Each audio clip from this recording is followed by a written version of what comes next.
Graça e paz, amados irmãos e irmãs, é com grande alegria e muita satisfação que mais uma vez estamos juntos para meditarmos na palavra do Senhor e termos esse tempo precioso de devocional. E nós queremos meditar no livro de Salmo, capítulo 55, versículo 16 e 17, e vamos continuar falando da importância da oração. O tema para hoje à noite é o poder da oração. Veja Salmo 55, versículo 16, diz o seguinte: "Mas eu invocarei a Deus e o Senhor me salvará. À tarde, de manhã e ao meio-dia levarei a ele a minha queixa e me levantarei, e ele ouvirá a minha voz." Meus queridos, o contexto do Salmo 55 mostra o rei Davi relatando os seus problemas, as suas vicissitudes, do versículo 1 ao versículo 14. E depois ele explica a destruição dos ímpios, no versículo 15. Depois de tudo isso, de se sentir abatido e até mesmo derrotado, Davi lembrou-se do privilégio da oração, bem como o poder altissonante da oração. Muitos crentes, infelizmente, esquecem o tremendo e glorioso privilégio que nos pertence como filhos de Deus. Nós temos um privilégio inigualável, maior do que todos os outros do mundo. Sim, o privilégio de entrar na sala do trono daquele que governa o universo e falar diretamente com ele. Por isso, hoje à noite eu gostaria de falar sobre esse grande privilégio que é o poder que reside na oração. Permita-me compartilhar com você partes desse privilégio. Eu quero mostrar, primeiramente, o que a oração permite do ponto de vista do acesso a Deus. O versículo 17 do capítulo 55 diz assim: "De tarde e de manhã e ao meio-dia me levantarei e clamarei ao Senhor, e Ele ouvirá a minha voz." Meus irmãos, nós nunca podemos esquecer que quando oramos estamos nos dirigindo ao Criador do universo. Lá no Salmo capítulo 15, do versículo 1 ao 9, nós vamos ver deuses falsos, pessoas que elevam a sua oração a um Deus que tem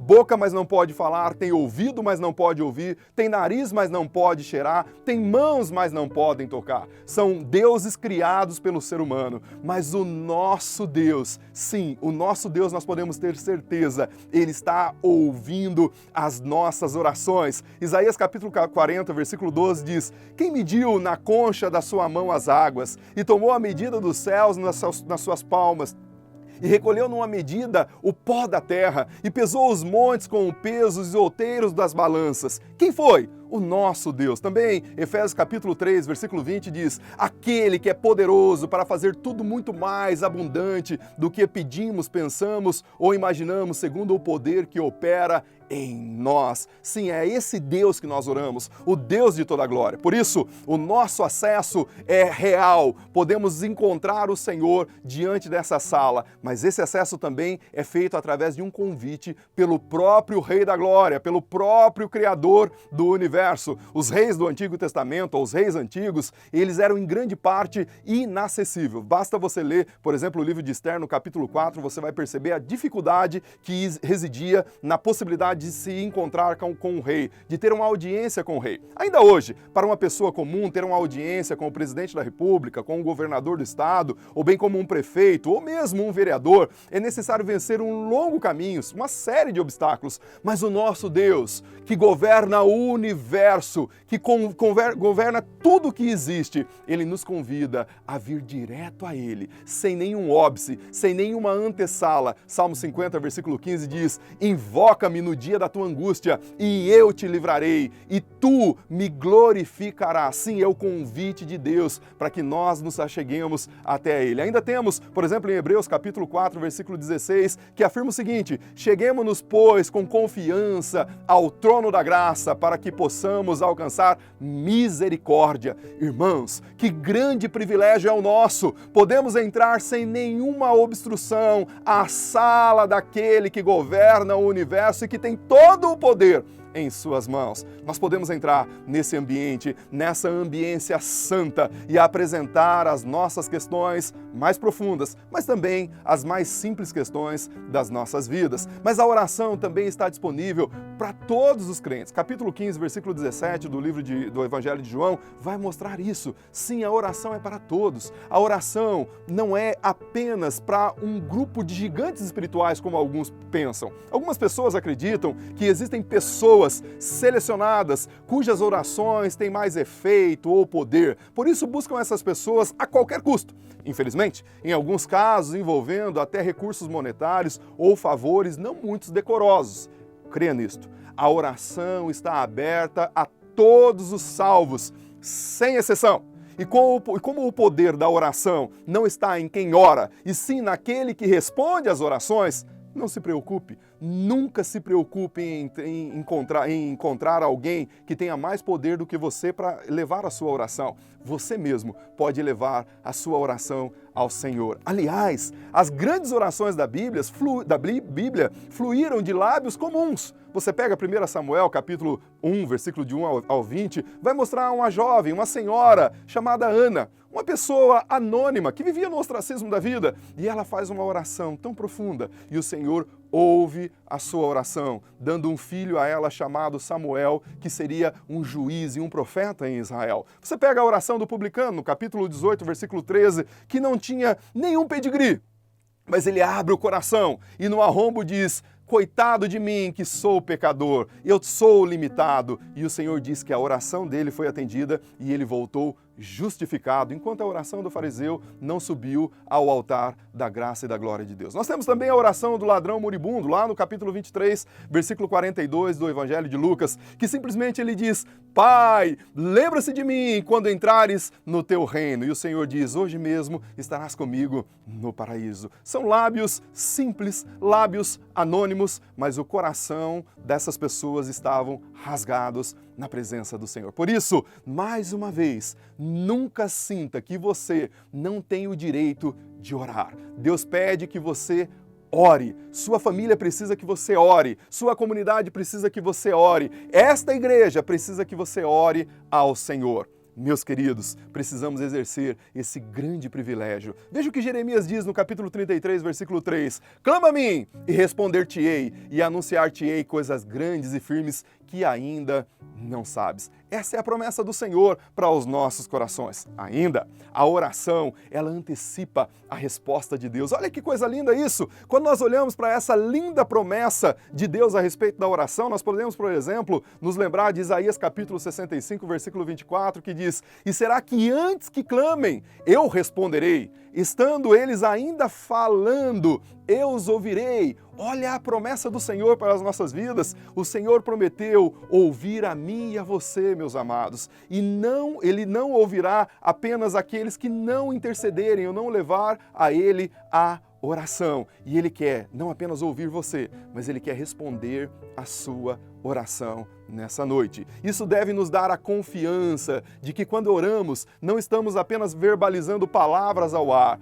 Creia nessa coisa. Deus deseja responder às nossas orações mais do que nós mesmos desejamos que elas sejam respondidas. É o que diz lá em Lucas capítulo 12, versículo 32. Ele diz: ó pequenino rebanho, agradou-se ao Senhor dar a vocês o reino. O Senhor quer nos dar bênçãos procelosas vindas do alto céu. Finalmente, a oração atinge o impossível, transcendente. Mateus capítulo 17, versículo 20 diz o seguinte: e Jesus dizendo: por causa da vossa incredulidade, porque em verdade vos digo, que se tiverdes fé como o tamanho do grão de mostarda, direis a este monte: passa daqui para acolá, e há de passar, e nada será impossível para vocês. O contexto aqui é rápido o entendimento. Jesus está com 3 discípulos no Monte da Transfiguração. Naquele momento há um mover espiritual profundo e Deus se manifesta e é transfigurado Elias e Moisés naquele contexto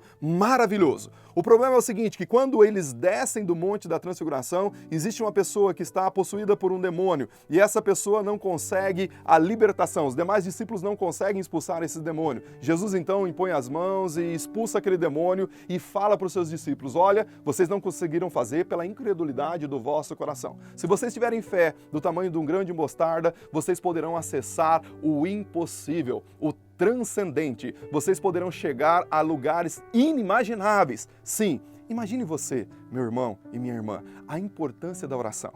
Ela tem essa capacidade de tocar o sobrenatural. Veja só o que Abraão fez lá no capítulo 18, do versículo 23 ao 32. Depois leia na sua casa. Ele intercedeu por Sodoma, intercedeu por Gomorra, de maneira a conversar e dialogar com o Senhor. A mesma coisa fez Moisés pelo povo de Israel no capítulo 32, do versículo 1 ao 14 de Êxodo. Ele diz: Senhor, se o Senhor não for, eu não irei. Risca o meu nome do livro da vida. E ele interpela Deus e ele dialoga com Deus através da oração. O ladrão, que já fizemos referência aqui de Lucas capítulo 23, que clama pela sua própria vida. Sim, a oração tem o poder de tocar o sobrenatural.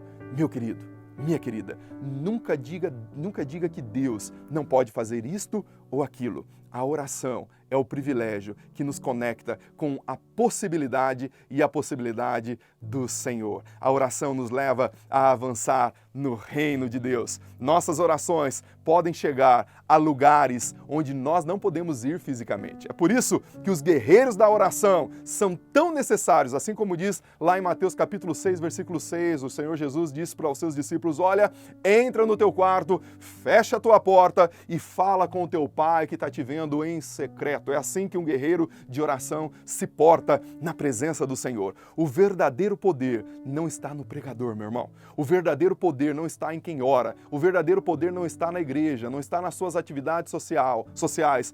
A verdadeira fonte do poder está nas mãos daquele que busca o que tem todo o poder de maneira adequada. Sim, a oração abre a porta e impede o mal de tocar o doente, impede as pessoas de fazer aquilo que não é agradável. A oração tem esse poder.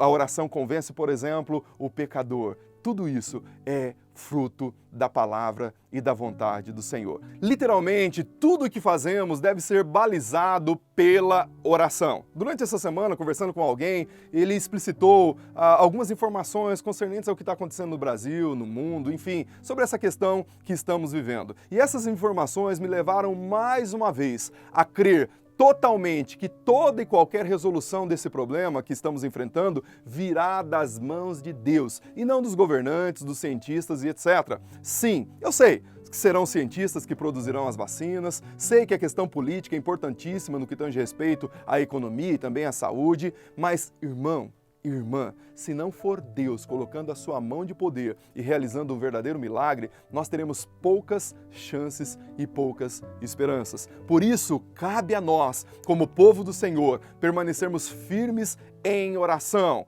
clamando, buscando, intercedendo, chorando, nos humilhando na presença do Senhor, para que Ele intervenha neste negócio. Caso contrário, estaremos entregues à nossa própria sorte. Aqui vai uma dica para todos os cristãos, para todos aqueles que realmente querem ser úteis no reino de Deus. Se você quer de fato ser útil, comece a orar. Não existe maior utilidade para um crente no Senhor do que ser um verdadeiro guerreiro ou guerreira em oração. Ultimando, amados, nós estamos em um ano eleitoral. Aliás, isso acontece de 2 em 2 anos. Neste ano, as eleições serão municipais para prefeitos e vereadores e daqui a 2 anos serão a nível federal para presidentes, senadores, governadores e deputados. Todos nós, como cidadãos brasileiros, temos o direito de exercer a nossa cidadania através do voto. Isso é um direito que cada um de nós possuímos e quando emitimos o nosso voto, queremos de alguma maneira impactar o nosso país, o estado e o município.